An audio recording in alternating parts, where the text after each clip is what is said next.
अस्सलाम वालेकुम भाईजान, कैसे हैं आप? सब ठीक ठाक हैं। उम्मीद करता हूँ कि सब भाई ठीक ठाक होंगे, खैरियत से होंगे।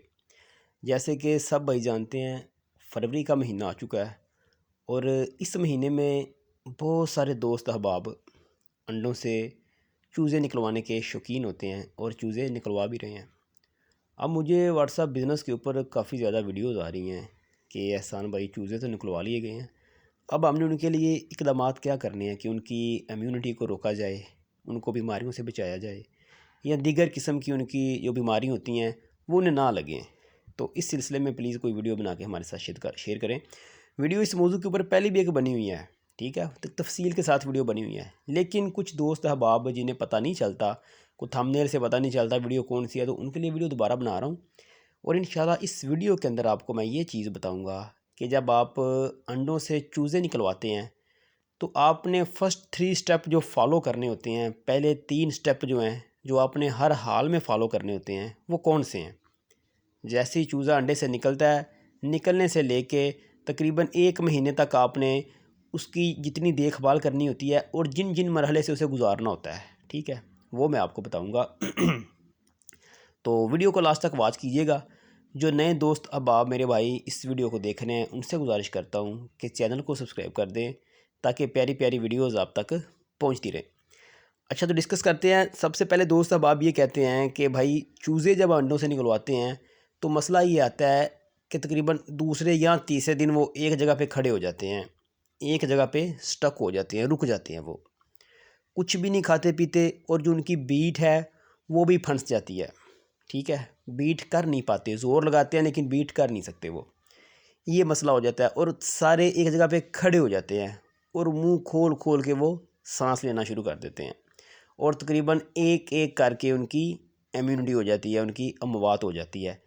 इस मसले को लेके बहुत सारे दोस्त काफ़ी नर्वस हो जाते हैं कि अगर 20 चूज़े हैं तो 20 ही एक्सपायर हो गए हैं, अगर 15 हैं तो 15 ही एक्सपायर हो गए हैं, ये क्या मसला है?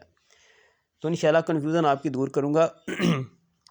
सबसे पहले जब आप चूज़े निकलवाते हैं, अंडों से जब आप चूज़े निकलवाते हैं सबसे पहले, तो उस वक्त आपने जो सबसे पहला काम करना है, वो स्क्रीन के ऊपर आपको एक तस्वीर नज़र आ रही है। आपकी सहूलत के लिए मैंने पिक लगाई है, ये वाली, ये पिक आपकी सहूलत के लिए है। ये देखें, इसे कहते हैं मैरिक्स वैक्सीनेशन, ठीक है। इस तरह मैं आपको समझाता हूँ कि आपको कोई बात रह ना जाए, किसी कमी ना रह जाए। इसे मैरिक्स वैक्सीनेशन कहते हैं। जब चूज़ा अंडे से निकलता है तो ये आपने करनी ही करनी है। अब कुछ भाई कहेंगे भी पहले वक्तों में कौन सी वैक्सीनेशन होती थी या कौन लोग करते थे, लेकिन अब आपने करनी है। उस वक़्त की बात उस वक़्त के साथ थी, अब आपने वैक्सीन करनी है अगर आपने अपने चूज़ों को बचाना है तो। अगर कहते हैं ना कि 20 चूज़े और 20 ही बड़े हो जाएँ, तब आपने ये वैक्सीनेशन मैरिक्स की आपको स्क्रीन के ऊपर नज़र आ रही है, ये वैक्सीनेशन आपने करनी है। हर हाल में वैक्सीनेशन आपने करनी है। ये जब चूज़ा अंडे से निकलता है, 1 दिन से लेके 2 दिन तक का टाइम होता है करने का, तब तक करनी होती है, तब तक चूज़ा बिल्कुल बीमारी से पाक होता है। अगर वैक्सीन कर देंगे तो 100% चूज़े की अमवात में कमी आ जाएगी, ठीक हो गया। ये फर्स्ट स्टेप आपने लाजमी फॉलो करना है। अब कुछ भाई कहते हैं भी चूज़ा 5 दिन का हो गया, कुछ कह रहे हैं 10 दिन का हो गया, अब कौन सी वैक्सीन करें? तो देखिए, वो टाइम गुजर जाता है, बीमारी हमला कर चुकी होती है उसके ऊपर। आपने जब चूज़े की उम्र 2 दिन होगी, 1 दिन निकला अंडे से और अगले दिन 2 दिन उसकी उम्र हो गई, आपने ये वैक्सीनेशन करवानी ही करवानी है। मैरिक्स इसका नेम है। इसको करना कैसे है? आपने इंजेक्शन लेना है इंसुलिन वाला, उसमें 1 पॉइंट आपने वैक्सीन भरनी है और चूज़े की जिल्द के अंदर आपने टीका लगा देना है। गर्दन के ऊपर जिल्द में लगा दें या विंग्स के नीचे स्किन में लगा दें, जिल्द में लगाना टीका, ठीक है। इस तरह एक कतरा हर चूज़े को एक एक लगाना है, बस इसकी मैरिक्स की वैक्सीनेशन हो जाएगी, ठीक है। अब आपने जो दूसरा काम करना है वो ये है, स्क्रीन के ऊपर आपको एक और पिक नज़र आ रही है, ये गुड़ वाला पानी है, ठीक है। ये तकरीबन आपने जब चूज़ा अंडे से निकल जाता है तो आपने तकरीबन कमोबेश 3 से 4 दिन तक उसको गुड़ वाला पानी ही पिलाना होता है। अब उसकी रीज़न क्या है पिलाने की, मैं ये भी आपको बता दूं। चूज़े के अंदर होती है जर्दी, जब वो अंडे से निकलता है तो उसके अंदर जर्दी होती है, उसकी पोट के अंदर, जो उसे ज़िंदा रखती है अंडे में, ठीक है, जो खाता है और ज़िंदा रहता है।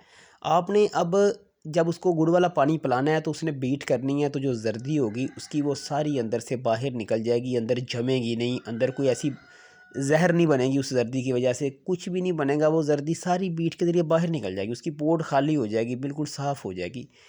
ये कहते हैं कि मीठा पानी, गुड़ वाला पानी, चीनी वाला पानी, शक्कर वाला पानी पिलाने का फ़ायदा होता है कि आप उसकी डिवर्मिंग कर दें चूज़े की, छोटे बच्चे की।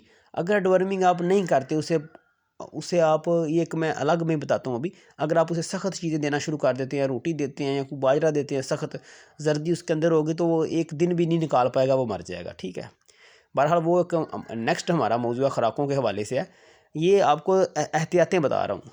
तो फिर आपने क्या करना है, गुड़ वाला पानी पिलाना है आपने। ठीक है, आपने तकरीबन 3 से 4 दिन तक उसको गुड़ वाला पानी पिलाना है। ठीक है, जब भी वो पीना चाहे, ताकि वो अच्छी तरह डिवर्मिंग करे, अपनी सारी जर्दी वो बाहर निकाले। ठीक है, आपको किसी किस्म की प्रॉब्लम कोई ना हो। उसके बाद जब आपने 3-4 दिन गुड़ वाला पानी भी पिला देना है, अब उसके बाद थर्ड स्टेप आपने कौन सा फॉलो करना है जो बड़ा ज़रूरी है। इधर आके बड़े भाई गलती कर देते हैं कि अब हम कौन सा स्टेप फॉलो करें, इधर आके दोस्त भूल जाते हैं, जिनकी वजह से उनके चूज़ों की मौत हो जाती है। तीसरे नंबर के ऊपर आपने प्री स्टार्टेड फीड होती है, आपको स्क्रीन के ऊपर उसकी पिक नज़र आ रही है, इसे गौर से देख लें आप। इसे कहते हैं प्री स्टार्टेड फीड।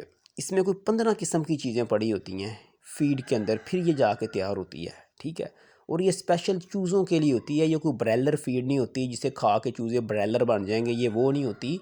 ये छोटे बच्चों की अच्छी नशोनुमा के लिए, अच्छी ग्रोथ के लिए स्पेशल चीज़ों से तैयार की गई फीड होती है। ठीक है, ये फ़ीड आपने अपने चिक्स को देनी है, कम से कम आपने 2 माह तक फ़ीड देनी है। अगर आप चाहते हैं कि वो जल्दी अपनी ग्रोथ कर जाएँ, जल्दी बड़े हो जाएँ, आपको इतनी मुसीबत ना करनी पड़े, तो आपने 2 माह तक 60 दिन तक आपने उनको ये फ़ीड देनी है। 14 नंबर फ़ीड देनी है आपने उनको। ठीक है, 2 माह तक आपने ये फ़ीड देनी है उनको। ये 3 स्टेप मैंने आपको जो बताए हैं, सबसे पहले मैरिक्स की वैक्सीनेशन का टीका लगेगा, उसके बाद आपने गुड़ वाला पानी पिलाना है 2-3 दिन तक, उसके बाद आपने प्री स्टार्टेड फीड शुरू करवा देनी है 2 महीने तक, 50 से 60 दिन तक आपने देनी है। तब इनका वज़न जो होगा वो तकरीबन आधा किलो या 1.5 पाव के करीब हो जाएगा।